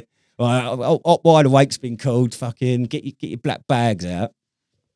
It was just shit like that. Like honestly, any member of the royal family or high-ranking officers must walk around military bases thinking, I don't know what all the bad press is in the media, because these places are beautiful. Lovely painted curbs. Painted curb. Bloody hell. But it all started in basic training, didn't it? Like inspections and buffing corridors. My dad said to me when he dropped me off, he said like bullshit baffles brain. Yeah. I remember him saying to me, polish the hinges, the top hinge, because they're eye level. I thought nothing of it, but I did it, and it does it. If you walk into a room and the hinges is like really shiny, fucking hell, they really care about this room. And so things like that, this attention to detail. Well, that's the thing, isn't it? For me in basic training, it was like at the end of the day that you can always find dust, can't you? Yeah. Like if you look hard enough, you can find dust. And as long as if we got pulled up on a Tuesday inspection, there's dust there, then just make sure that the next inspection there's no dust there. But I don't know about you, so like we done the phase 1 training, and it's like the bullshit, and you sort of you understand it, it's part and parcel of it. Then we moved on to phase 2, and you sort of you think to yourself coming towards the end of phase 1, it's like the bullshit will get easier. phase 2. Nah, it's still bullshit. Anything now, I'll be all right. Once I get to my unit and that, it'll be fine, wouldn't it? Like, it's working man's army. No, there's still fucking bullshit. It's like relentless, isn't it? Never ending. Bovey, phase 2, it weren't as bullshitty, but there was still bullshit. And I think once a week you had a locker inspection, but there weren't a locker layout. It was just the locker had to be presentable, clean, tidy, everything folded nicely. So it weren't that bad. But I know one of the biggest bullshit things for me was Bovey when I was there. PT was like every Tuesday morning or something. We didn't do much PT because we was there to drive tanks at the end of the day.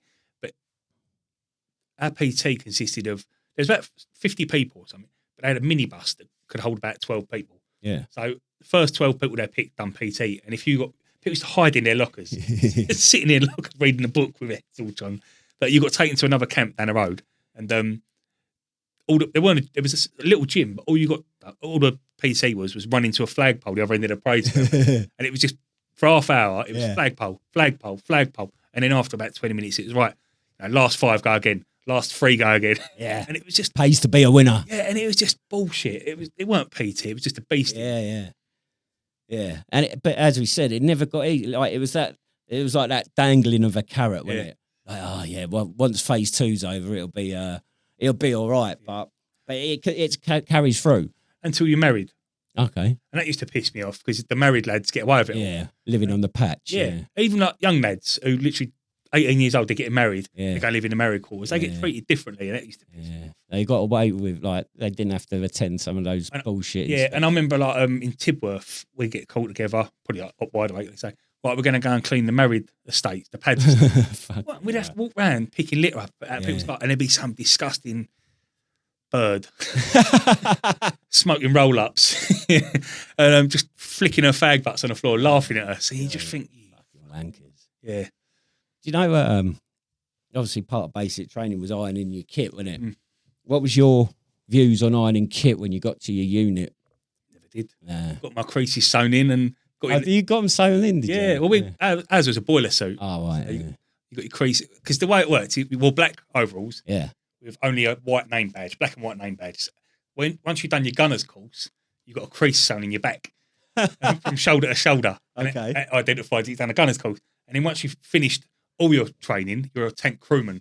Yeah. A full crewman. You got to wear a tank badge on your arm. Yeah. That's normally after about 2 years, something like that. And then obviously you got your stripes when you got promoted. So, and to be fair, you just, because they was fucking overalls, they're going to get dirty. But so we used to just wash them and get them out of the tumble dryer and hang them up straight away, and didn't have any creases on, so that was good enough, really. But that's what I'd done. I just pulled my kit out of the tumble dryer and it was there ready to go. And my view was like, there's no straight lines in nature, sir, so fuck off. But it was just, I don't know, like that ironing kit, I know it's like a military thing, isn't it? Yeah. Like, do you know the new, obviously we had Combat 95. Yeah. What's the new one? MTP or something. Is it? Because that doesn't look ironable to me. Or I don't think they do. I know I've seen the jackets, and they've got hand pockets, like the pockets on like your hips. Yeah. In the sides, they've got little zips and fleece-lined pockets for your hands. Fair play to them. They've got air vents, zippable air vents in the armpits. Yeah. Yeah. Nice. It looks after. But it just seems pointless to me because you can't put your hands in your pockets. Yeah, you shouldn't be able to. Maybe they're allowed now. To be fair, no one gives a shit in my regiment unless you was walking. If you got caught with your hands in your pockets walking, then no, it's a no. Yeah. Down the tank park, no one give a fuck about your hands in your pockets. Yeah. A big one for us, going back to that, the G10. So we, like, there'd be a regular thing. Do you remember the 10 by 10 tents? Yeah. Like proper thick and heavy tentage, wasn't it? It smelt like a tent. Stank, didn't it? Like every so often, we'd like have to pull them out to inspect them and then put them away. Like, and these things were fucking hard to get back in that casing. Yeah, it's horrible. And it's like we checked these 4 weeks ago. Like, why are we doing it again? Yeah. Oh, we had to actually, we had to do our tank toolkit. Everything on a tank was called a CES. Yeah. Complete equipment schedule. And it was everything from the periscopes, you could take all them out. Yeah. To the spanners, and every month we were supposed to lay everything out. Yeah. You normally done it as a troop, so 3 tanks worth, like everything out. Your troop sergeant calls out everything, you stand there with it in the air. Yeah, I got it here. Yeah. And that was bullshit. Because like oftentimes the tanks haven't moved anywhere, and if you, God forbid, you lost something, it was like the worst thing in the world. But I don't know anyone who got billed for anything. And the amount of times people drop spanners in the engine like that when they're doing stuff, and it went underneath the engine, and you can't get it out no more. You got to wait till the engine gets taken out, and they do get taken out. And quite often you find sockets and spanners, and I've got some buck shoes. But it's like, it's a spanner, it ain't the end of the world. It's really not that bad. Did you have to first parade your tank? Yeah. Because that was a massive thing, wasn't it? Even if you had like duty wheels, like the old fucking standard Vauxhall Astra or something from MT, it'd be like first parade it. Yeah, I remember one of the first things was look at the attitude of the hull and suspension and make sure it's sitting. Like, I've never known anyone to see one sat wonky. Yeah. But with the suspension, it's hydrogas. It's really good suspension. But I take it this is on a tank and not a Vauxhall Astra. No. They sit a lot higher. Okay. I think it is. So when they're just sat there, when you start driving, I'm talking rubbish. I think it sits a bit lower. Anyway, once you start driving, the height changes. Yeah. But it's really good suspension. But yeah, and then you check all the oil levels. Yeah. No one done it though. That's the thing. Yeah.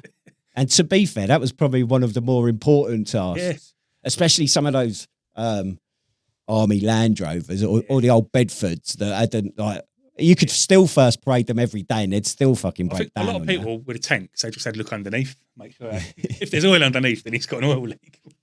And that was about it, really. I don't really know anyone who done the full first parade. There weren't no like forms to fill out or nothing. Yeah. So yeah. Do you remember like always having like going on exercise or something, and it'd be like you'd end up having to put like we're deploying on exercise on Monday morning, blah blah blah. Transport leaves at this time. We need you to parade at 10 o'clock Sunday night, and everyone's like, you know what I mean, like fucking hell, like, as if my fucking weekend couldn't get ruined by the army anymore. And then you'd end up parading Sunday night. Everyone's there. Right, get your fat ones down. Right, re-parade at 1 o'clock tomorrow afternoon. And it's like, couldn't I've just come in on Monday morning? Like, yeah, you could have, but you're not going to. And then it'd be like, signing weapons out the armory for exercise. It's like, transport leaves at 1300, lads. Sorry, get my terminology right. Transport leaves at 1300. Right, be at the armory 0745. So what the fuck? And then there's no one there to open it up. No one's there to open it. So you stand there for an hour until someone gets the guard room, open it up. And then on the reverse of that, you'd get back off exercise on a like, bearing in mind, the index had been called Thursday night or first thing Friday morning. And it's like, right, you get back to your squadron or whatever, your accommodation. But the armory's booked in to hand weapons in at like 8 o'clock at night. And it's like, can't we just open it early? No.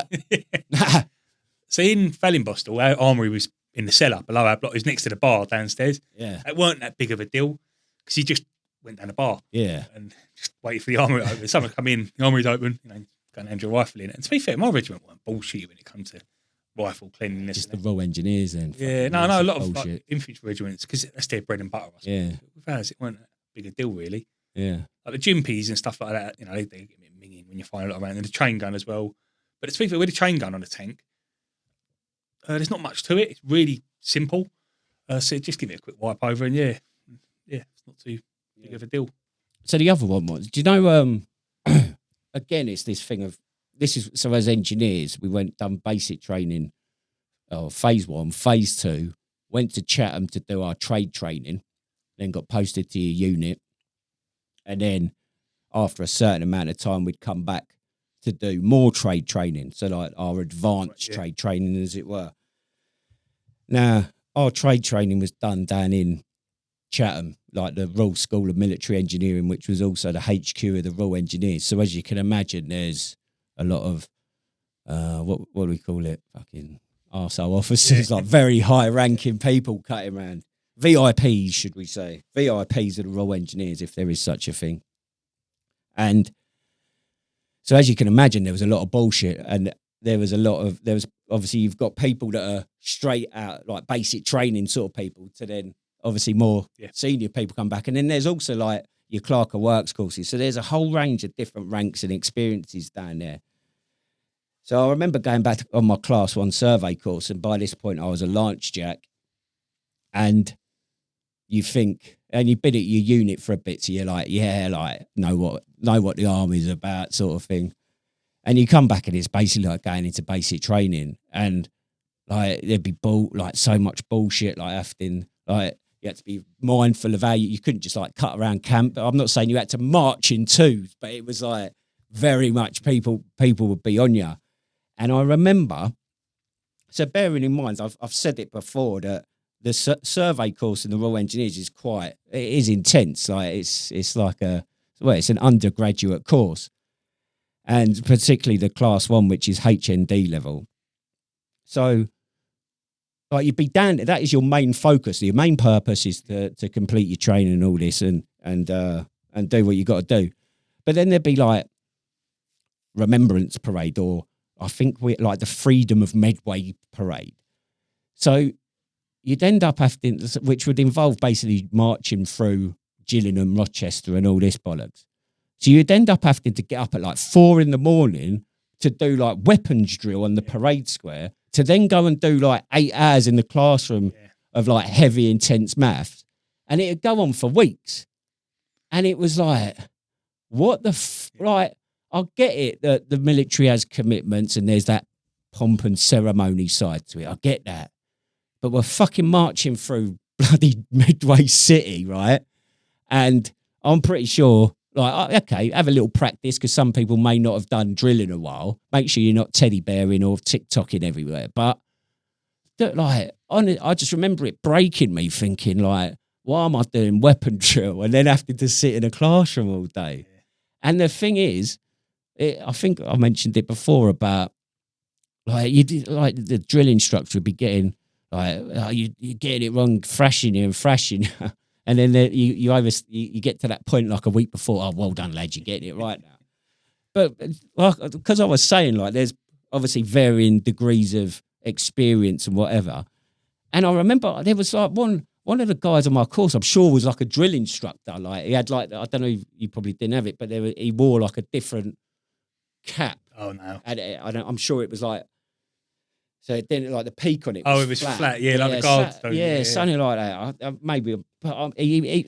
So this was his thing. Like he was like I think at his unit he was like the provo corporal. He was like a drill instructor. Yeah. And he's getting made to get up early in the morning and do this drill and that. And he's like, this is fucking bollocks, mate. Like, did you have anything like that where you ended up sort of back in that? In 2008 we was getting a new standard from the Queen, and we had to go to Buckingham Palace. So we done so much drill before that. We done a rifle drill competition. Yeah. But our regiment, we didn't have proper rifles. We had carbines. Okay. Can't do drill with them. They're tiny little things. So we gathered enough rifles for each squadron to practice with a squadron's work. Yeah. And we done competitions. And then when it comes to doing the regimental stuff, like, we ain't got enough rifles. We scrap the rifle drill. We just do foot drill. So, we would just, our rehearsals were just standing there for hours and hours in the sun, just getting sunburnt, not moving, and having Welsh Guards scream at us. Because we had this detachment of like Welsh Guards drill sergeants, and they were screaming at us. It was horrible. But we went to Buckingham Palace, stood there for hours, and that was it. Really, it just seemed absolutely pointless because we never done drill, and when we didn't swing our arms properly. We just sort of marched in step. Okay, yeah. We just called it the tanky shuffle. Yeah. We had the tank park shuffle, we're sweeping up, and then the tanky shuffle was marching. Which is a ceremonial. Yeah, it's a ceremonial. But no, it was never a big thing. Our parade we used to do every year was the Canberra Parade, and that was our regimental day, and that was the drill we did. But even that weren't. It was all pissed as a fart because we had a massive party the night before. Yeah. And no, I remember my first year, we was all stood outside the squadron offices, and all the sergeant majors come out with a pint in their hand at 8 o'clock in the morning before the parade. Yeah. And had a pint. And it's just like fucking mental. So it was never a big thing in my regiment. Yeah, I remember. So when I come back injured from Afghan, as I shared in the last episode, I spent basically from coming back from Afghan to being fucked off out of the army, I was mainly at home. But I did. So I do remember I spoke to a guy called Ginge Waller. So he was my survey instructor on my class 1 down in Chatham, and obviously, like the word goes round of what's happened, even in the Royal Engineers being as big as it was. And I spoke to him and I said, like, oh, can I come down to Chatham just to have like a little refresher course to like, because I'm getting out. It's like to help me. So I'm just thinking, like, I do remember being off my nut a lot of the time, but I must have had a little bit in there thinking, planning for the future. Although, to be fair, it turned out that I just spent 5 days down in Chatham on the piss, meeting up with blokes that I hadn't seen in a while. But I do remember, because, so I was in deserts, because obviously all my green kit was all stored in the MFO boxes back at my unit. And I remember turning up in Chatham, like in my deserts, and getting grief for it, because it was like, again, because it's like, well, who's this bloke cutting around in deserts? Like, just been blowing up. I had one eye. Fucking, I remember, what was it? One of the sergeant majors like, you come here. It's like, what the fuck do you think you're doing in deserts? And it's like, I remember my face is still buckled. Like, I'm like, who said that? And he's like, oh, okay. I mean, so like, all right, cheers, mate. When I was in the Irish Guards, I was a bit like that. When you was in Badger Airport, you had to be up out your bed at 8 o'clock. Even if you've been out on ops all night, 8 o'clock, you had to be clean shaven out your bed. Yeah. I remember me and my mate Skid and Jeffro, we was at the P-Jock, which was like a little outpost, and we was the last ones there. And we was only meant to be there a couple of weeks, but I think we was there for about 6 weeks in the end. We had no food. It was horrible. And we hadn't showered for weeks. And we got told like last minute, right, we're bugging out, grab anything valuable. Yeah. Which we left ammo, everything. You know, I think basically grabbed the Bowman kit. We're going, and we bugged out. Went to start the Warrior, and it wouldn't start. Oh, shit! So that had to get towed. We all got in the back of a bulldog. Yeah, and it was disgusting. So we hadn't showered in weeks. We'd shaved every day. We got told to shave. We didn't have much water, but we still got to shave. So we all shaved. But we got back to Badger Airport. And we went like Squadron HQ offices, and Sergeant Major and it's OC, and they're all like, "Good to see you, lads. You need to have a wash, like you stink." Like, they weren't funny of us. And this Irish Guard lieutenant come in and started shouting at us for the condition of our kit. And I think our Sergeant Major told him, to do one. Yeah, basically sorted him out. But it's just like you can see that we're not taking the piss. Like, we've clearly been fucking doing something. Yeah. Well, I remember in Afghan, I was on the Grenadier Guards battle group, and the guards RSM, the guy, I can't remember his name, but he's the one that died when the Afghan National Police bloke turned rogue. But prior to his death, like, he'd be like the word would go out. Even you could be in a remote patrol base and you'd be expected to be shaved and looking like a guardsman on bloody Buckingham Palace. And to me, it was just, I know there was a lot of anger and resentment about this with the blokes, because it's just like, I've got other things to be thinking about. And especially when you ain't washed, you can't get a proper wash, you can't get proper water. You've been out fucking, like, it's dusty, it's fucking hot, it's sweaty, and you're trying to have a wet razor shave. It's like, oh my God. When I was in Afghanistan, and when you was out on the ground, you didn't really have to shave. Like you say, it weren't. So when I was in Afghanistan, when you was out on the ground, we didn't have to shave. Halfway through the tour, our OC changed, and he decided we will shave. So I think we was getting issued 5 litres of water a day. Yeah. And with that, you had to shave. That's one of the reasons you didn't shave, because there weren't no water. Yeah. And it was just, and our first OC, he weren't even a tanky. He was a Queen's Royal Lancers, proper nice bloke, sound bloke. And he insisted, though, in Camp Bastion, we didn't wear floppy hats. We wore our beret. Yeah. We all went, what the fuck? But actually, he went, no, be proud of who you are. Be proud of the black beret. Yeah. And it's like, fair play, yeah. And we did. We wore our berets with pride, whereas everyone else... What? Pride? Who's pride? Pride. With pride. Everyone else wore floppy hats. So, but it wasn't a bullshit thing. He was doing it to be proud of who you are, sort of thing. But, I say the shaving out on the ground and stuff like that, it was absolute nonsense. Especially because out on the ground, so I think I mentioned before, Fob Shawcat, we had the old Royal Engineers NBC water distilling machine, which is like on a trailer, and you could hook it up, and obviously it kept you hydrated, but it didn't taste bad. It just tasted empty. It's got nothing. It's reverse osmosis. Yeah, that's it. Yeah, it removes everything from the water. Yeah. Because it was that thing, like, when you come in from a run or exercise and you have a nice glass of water, and it's like, whereas this would be like liquid. Yes. Yeah. But when you were out in a patrol base, you got issued, or you got given bottled water. And to be, obviously, it was in short supply. And to be told to shave with it, it's a bit... Well, we was out in the desert, literally, like doing OPs in the desert, stuff like that. And we got 5 litres of water a day. And it's it was fucking ROC insisted everyone shave. There's no NBC for it. You know? Yeah. But talking of being a Shorecat, when they first built Shorecat, the engineers built a well. Yeah. But it was chlorinated water. So everyone in camp had to drink chlorinated water. It was tasted of bleach. Yeah. Disgusting. Because we was going out on the ground, we got bottled water. Yeah. We had so much bottled water that we had a drinking competition, so you could drink the most water. Quality. So you got all these lads, all these like Welsh guards and logistics all stagging on and drinking chlorine for water. Yeah. And we had a competition. It's Northerners versus Southerners. I think we got 3 litres. Your dog farted. It stinks. Yeah, she keeps farting. I don't blame my dog. But so we had a competition. We all got 3 litres of water each, and it was like Northerners versus Southerners, about 5 in each team. Who can get rid of their water the fastest? Yeah. It was disgusting. Oh. So after about 2 litres, you got no room left, so puking up. And, it was horrific. These poor fuckers. Yeah, these poor fuckers are rationed.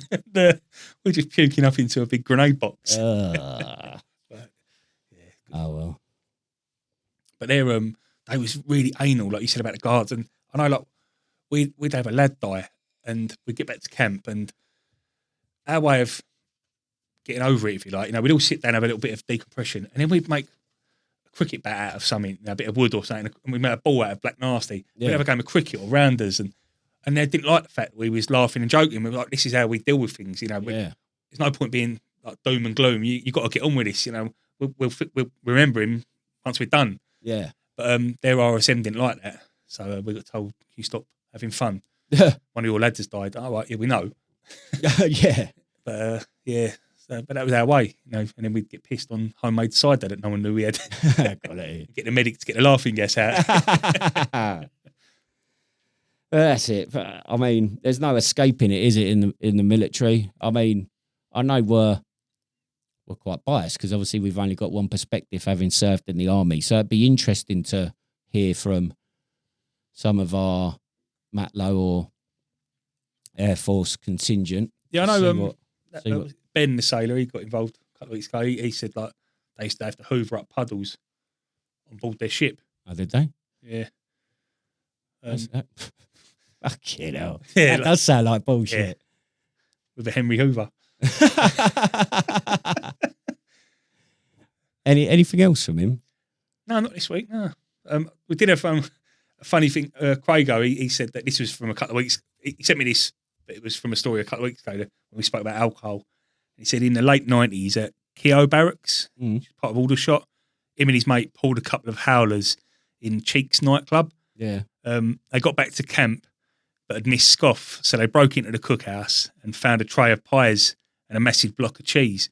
He said he ate the block of cheese, and his mate ate all the pies, and then they headed back to the block for some sleep.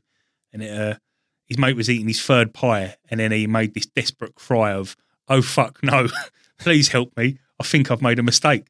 Then a massive comedy wet fart, and he completely shit himself. He said the pies were raw, and he'd shat himself for about 5 minutes and was trying to catch it in his bare hands. He said everyone heard it, and everyone come out of the block and laughed their heads off. Nice. I'm just thinking, what do you reckon? What do you reckon some of the RAF bullshit would have been? Like having to cook your own dinner Polish your own boots. Yeah. That'd be bullshit for them, wouldn't it? Poor fuckers. Yeah.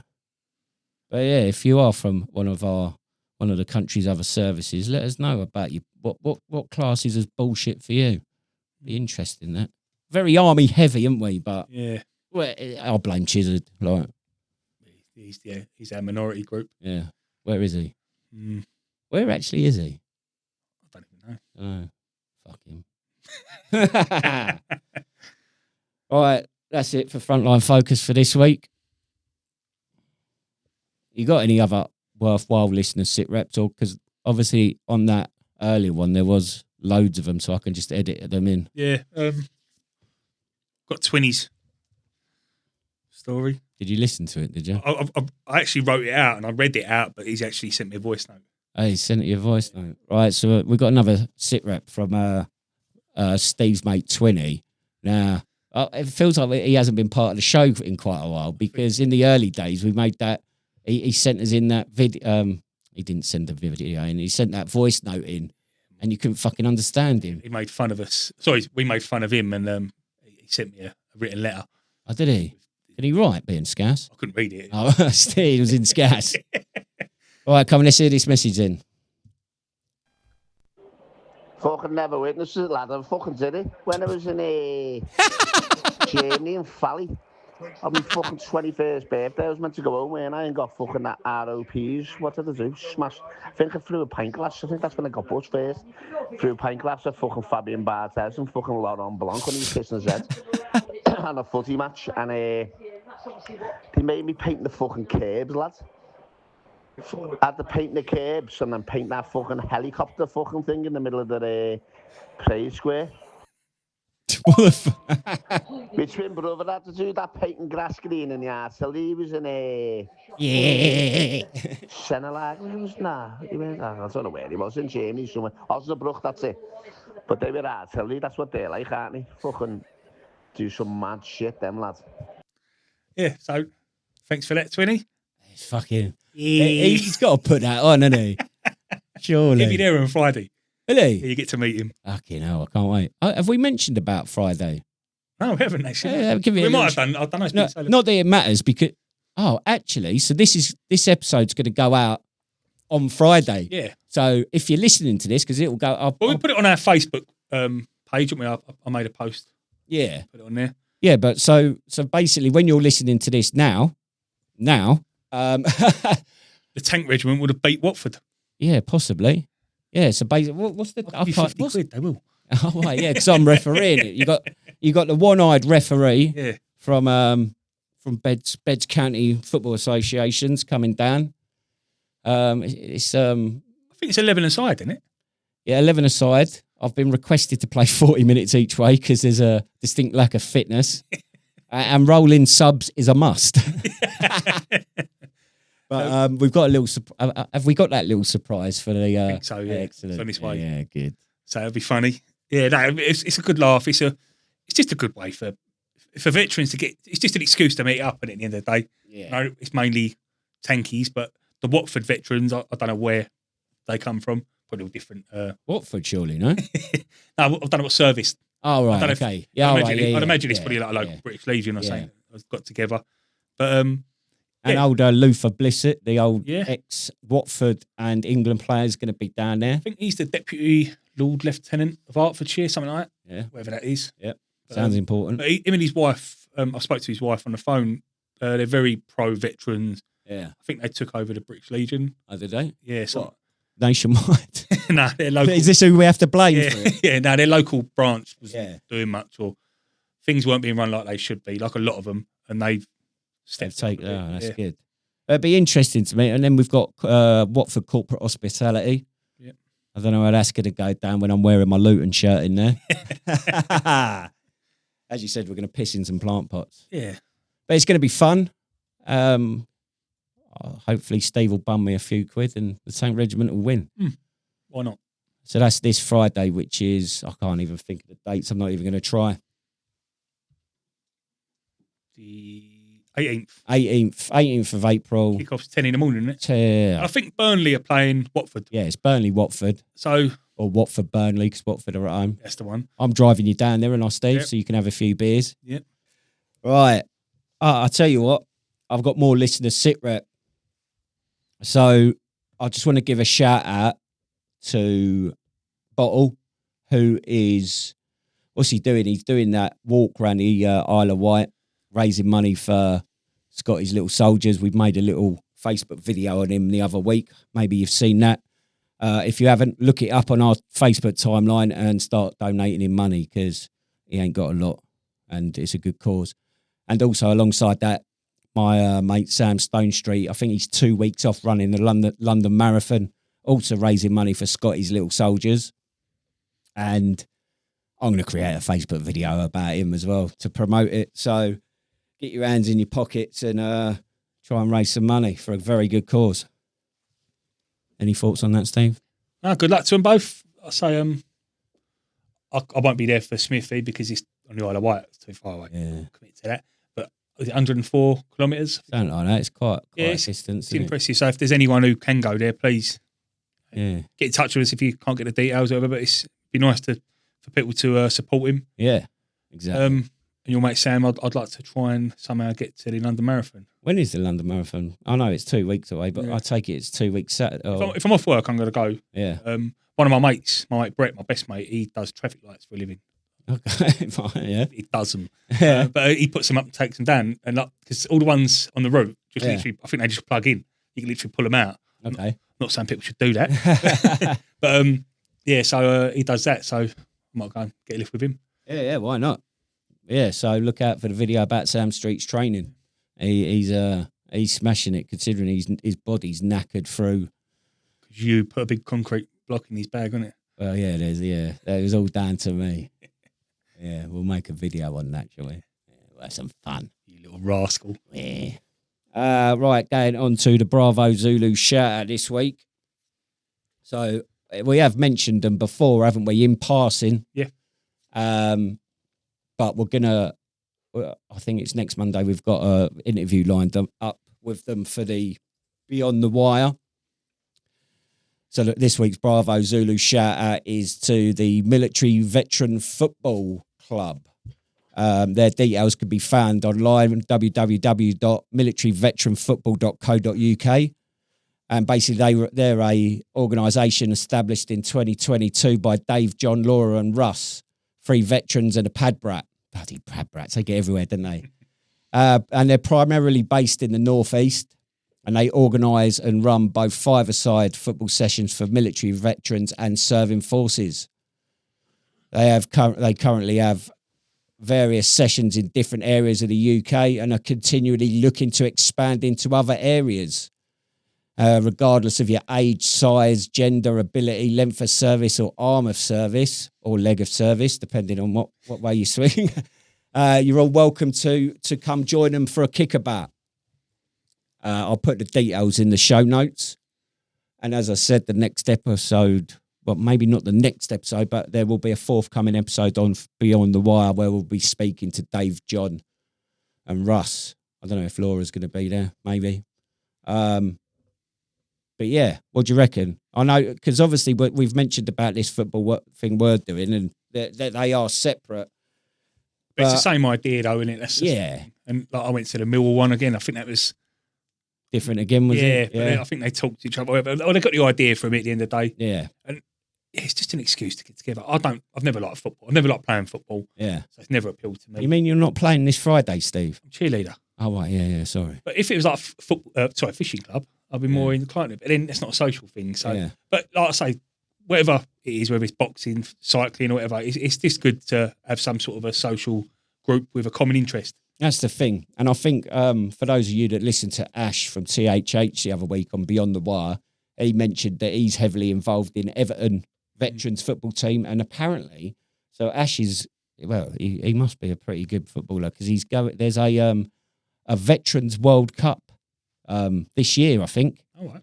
So it must be a big community, whether like set different organisations running it, but it definitely seems to be an initiative that is taking root. And I know, I just mentioned there that Ash said about Everton veterans team, but we've been contacted or finally been contacted by our local club, Stevenage Borough, and their football foundation. And they mentioned that they've got plans in the future to do something similar. So, yeah, I guess it's just that it's another excuse to meet up with fellow veterans, chew the fat, have a little bit of a kickabout, because obviously exercise is always good to blow out the cobwebs. And, yeah. When I was at Millwall a few months ago now, I was chatting to all different veterans, and because I was raising money for the Tank Regiment Association, so they was coming straight up and talking to us, and I met some good blokes there, and we had a right laugh. And the other thing as well, like one of the blokes there, Sam Weller, I think his name was, he was in his 70s, I think, but his dad was in the artillery, I think, and he had like a pennant or a flag or something. It was his dad's, and he said he'd been on his wardrobe for years, so he wanted to find a new home for it. So he'd give it to that football club. Yeah. So they could have, it's just something to display in their club or whatever. So I say it's just a good way of just. It's another community to join, isn't it? I say it's keep the memories alive. Yeah. Good. So we're at the part of the show where we like to remember people. So this is the Muckers Remembered, and I think, Stu, you're going to start this one off.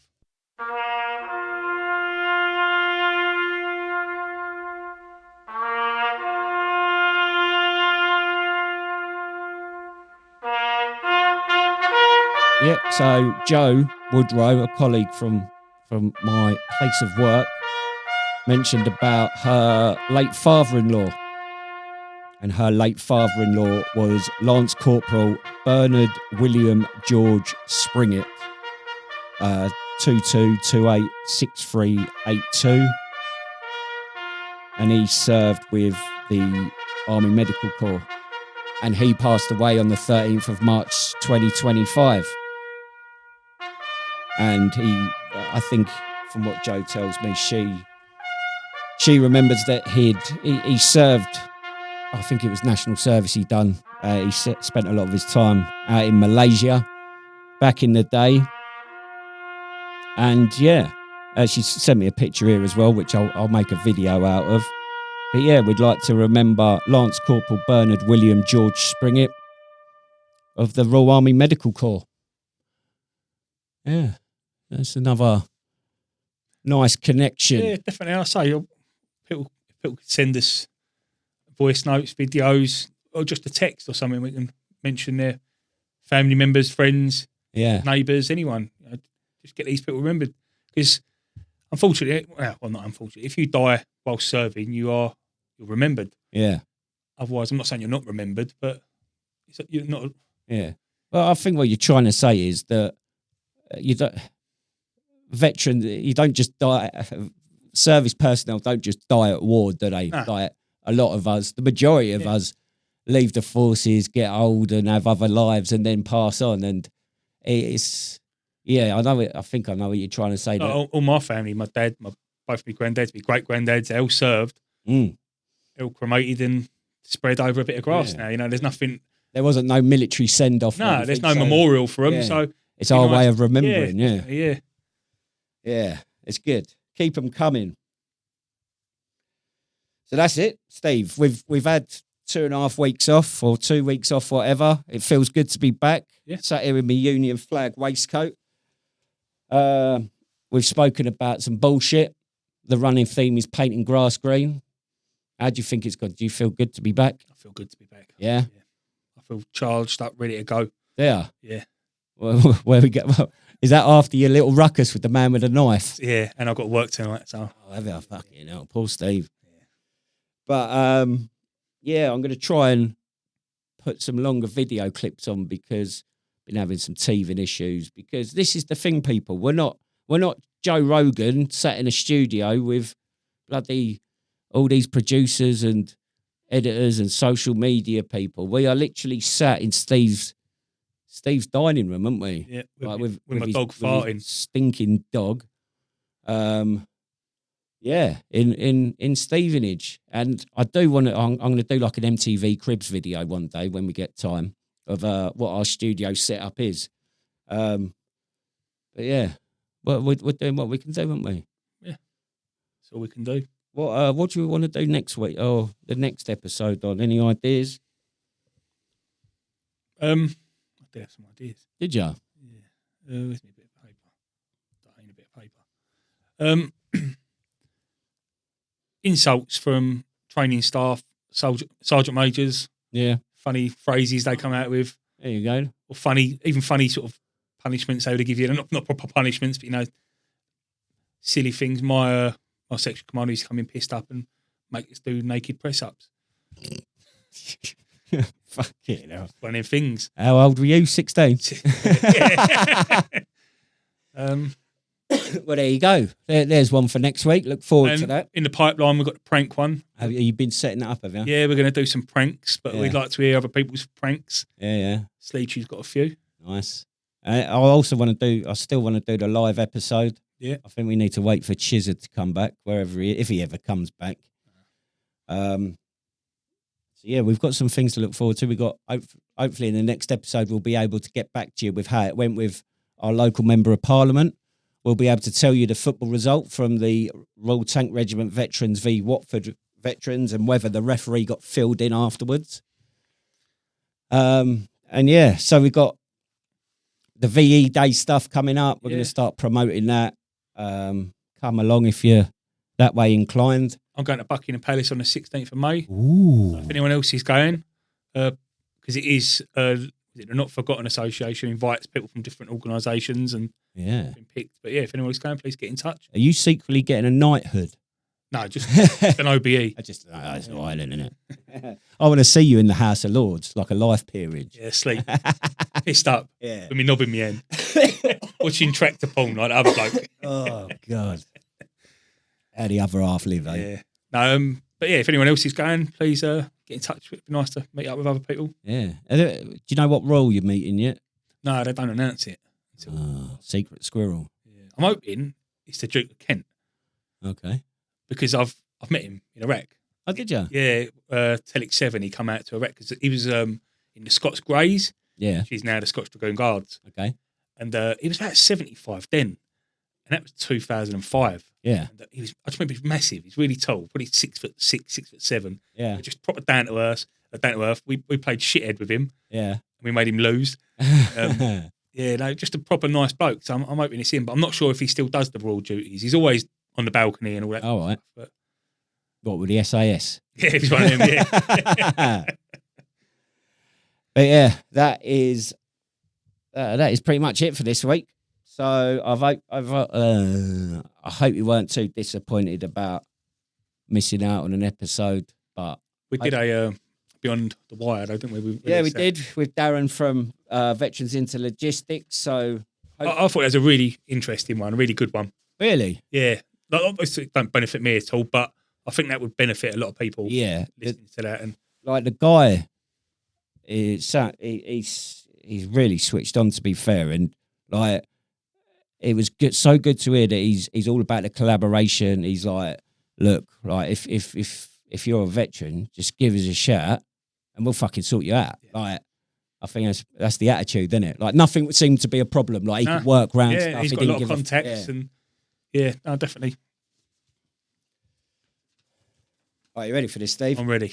Right then, before we fold this one under complete bollocks, we somehow survived. It's over to you lot. We've all been there, following mad orders, filling out forms in triplicate, and getting stitched up for something that made zero sense to anyone except the bloke who thought it up. Yeah, and we know our listeners have got plenty more where that came from. So what's the most ridiculous thing you've ever got ordered to do? What rule made you question reality? Or what task had you convinced someone upstairs was taking the piss just for sport? Send us your stories, whether it was a guard duty with a broomstick, painting curbstones in the rain, or the infamous camnet inspection, and definitely wasn't in the doctrine. We want the lot.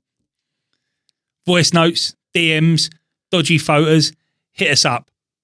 Find us on Facebook at the Muster Point Veterans, X or Twitter at the Muster Point, TikTok at the Muster Point, and YouTube at the Muster Point Veterans. And if you're involved in veteran support, helping blokes navigate the minefield of Civvy Street, or just out there being a good egg, drop us a line. We'll give you a proper Bravo Zulu in a future episode. Don't forget to subscribe, rate the podcast if you like it, or even if you didn't. Just be creative in the comments. Share it with your old mucker who still has PTSD from trying to get a leave pass signed. Next week, we're back with more mayhem, memories, and a fair bit of Mickey taking. So stick around. Until then, hooray! Fall up! Laters, legends!